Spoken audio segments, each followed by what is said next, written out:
இப்போ நீங்கள் இப்போ நீங்கள் சித்தாள் வேலைக்கு போயிட்டே இருக்கீங்களா? உடைக்கிற வேலைக்கு போவோம். உடைக்கிற வேலை. வீடு பாத்ரூமில் பைப் போடுறதுக்கு உடைக்கிற வேலை. உடைக்கிறதுக்கு உங்களுக்கு சம்பளம் எவ்வளோ கொடுப்பாங்க? 500 500 ஒரு ஷிஃப்ட்டுக்கு எவ்வளோங்க? ஆ ஒரு ஷிஃப்ட்டுக்கு 500 எத்தனை மணிலேருந்து எத்தனை மணிக்குள்ளே உங்களோட சம்பளம்? 9 மணிக்கு போவோம். வேலை ஆரம்பிக்கணும்.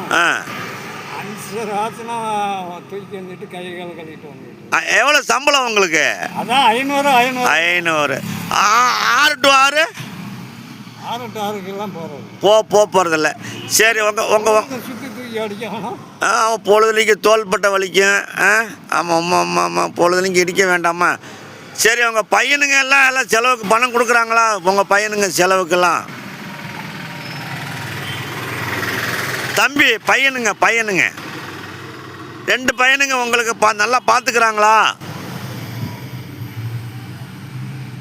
பையனுங்க 2 பேர் நல்லா உங்களை பார்த்துக்கிறாங்களா? உங்ககிட்ட தான் கேட்குறேன் நான். பையனுங்க அதான் அத்தோட தனியாக போனாலும் இருக்காங்க, பார்த்துக்கிறாங்க. சரி, ரைட்ண்ணா. தனியாக இருக்கிறாங்க அவங்க.